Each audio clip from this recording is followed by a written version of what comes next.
Item ಯಾವುದೇ ಇರಲಿ try ಮಾಡಿ ಆಚಿ ಚಿಕನ್ ಮಸಾಲಾ. ಬಿರುಗಾಳಿ ಸಹಿತ ಭಾರಿ ಮಳೆಗೆ ಯಾದಗಿರಿ ಜನ ಕಂಗಾಲಾಗಿ ಹೋಗಿದ್ದಾರೆ. ಕಕ್ಕೇರ ಪುರಸಭೆಯ ದೊಡ್ಡಿಯಲ್ಲಿ ನಾನಾ ಅವಾಂತರ ಸೃಷ್ಟಿಯಾಗಿರುವುದು.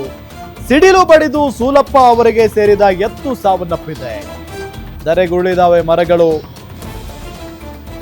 ಎತ್ತು ಸಾವನ್ನಪ್ಪಿದೆ ನೋಡಿ ಸಿಡಿಲು ಬಡಿದು.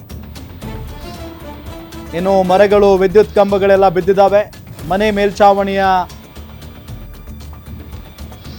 ಮೇಲ್ಛಾವಣಿನೇ ಬಿದ್ದೋಗಿದೆ ಅಂತೆ ನೋಡಿ. ಹಲವು ವಸ್ತುಗಳು ಹಾನಿಯಾಗಿದೆ. ವಿದ್ಯುತ್ ಕಂಬ ಬಿದ್ದ ಹಿನ್ನೆಲೆ ದೊಡ್ಡಿಯಲ್ಲಿ ಕರೆಂಟ್ ಕಟ್ ಆಗಿದೆ. ಮಳೆಗಾಲ ಬಂತು ಅಂದ್ರೆ ಇದೆಲ್ಲ ಸರ್ವೇ ಸಾಮಾನ್ಯ ಅನ್ನೋ ರೀತಿಯಾಗಿ ಹೋಗ್ಬಿಡುತ್ತೆ. ಬಟ್ ಈ ಎತ್ತಿನ ವಿಚಾರ ಬಹಳ ನೋವು ತರಿಸುವಂಥದ್ದು. ಸಿಡಿಲು ಬಡಿದು ಸಾವನ್ನಪ್ಪಿದೆ. ಅದು ಎಲ್ಲಿ ಕಟ್ಟಿದ್ರೋ ಏನೋ, ಮೇ ಬಿ ಹೊರಗಡೆ ಕಟ್ಟಿದ್ರು ಅಂತ ಕಾಣಿಸುತ್ತೆ ಪಾಪ ಎತ್ತನ್ನ. ಸೊ ಆ ಸಂದರ್ಭದಲ್ಲಿ ಆಗಿರುವಂಥ ಘಟನೆ ಇದು. ಭಾಳ ನೋವಿನ ಸಂಗತಿ. ಜೊತೆಗೆ ವಿದ್ಯುತ್ ಕಂಬಗಳು, ಮರಗಳೆಲ್ಲ ಬಿದ್ದಿದ್ದಾವೆ. ಮನೆ ಮೇಲ್ಛಾವಣಿ ಬಿದ್ದು ಹಲವು ವಸ್ತುಗಳಿಗೆ ಹಾನಿ ಆಗಿದೆ. ಸೊ ವಿದ್ಯುತ್ ಕಂಬ ಬಿದ್ದಿರೋದ್ರಿಂದ ಊರಲ್ಲೆಲ್ಲ ಕರೆಂಟ್ ಇಲ್ಲ ಈಗ.